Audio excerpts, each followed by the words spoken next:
వెంటనే ఆమె అడిగింది, ఈ కొండ మీద ఆరాధించాలా, అక్కడ ఆరాధించాలా? వాళ్ళ చేతుల్లో పూర్తి వాక్యం లేదు కాబట్టి యేసుక్రీస్తు వారు ఆ మాట అన్నారు. అమ్మా, ఆరాధించక ముందు నువ్వు ఒకటి తెలుసుకోవాలి, ప్రభువుని తెలుసుకొని ఆరాధించాలి. సత్యంతో ఆరాధించడం అంటే అదే.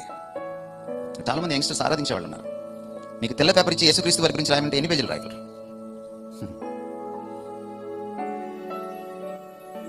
వర్షిప్ లీడర్స్కి ఇస్తాను, వాళ్ళు ఎన్ని పేజీలు రాయగలరు? మ్యూజిషియన్స్కి ఇస్తాను, వాళ్ళు ఎన్ని పేజీలు రాయగలరు?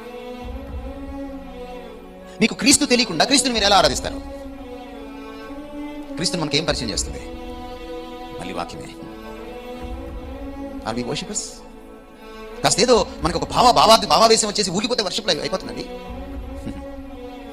ప్రభువుని ఎరగనివాడు ప్రభువుని మొక్కలేడు. గమనించండి, బైబిల్లో ఆదికాండం 22:5 మొదటిసారి మొక్కడం వర్షిప్ అనే మాట రాయబడింది. ఏ సందర్భంలో? ఇస్సాకుని బలిచ్చే సందర్భంలో. మీరు ఇక్కడే ఉండండి అని నౌకర్లకు చెప్పి ఆ సామాను సరంజామా అంతా తీసుకుని ఇస్సాకుని మాత్రమే వెంట పెట్టుకుని ఆయన మోరియా పర్వతం ఎక్కడానికి పూనుకున్నాడు. ఆ క్షణంలో ఆయన అన్నమాట ఏంటంటే, మీరు ఇక్కడే ఉండండి, నేను వెళ్ళి ఇస్సాకుతో సహా యెహోవాకు మ్రొక్కి వస్తాం.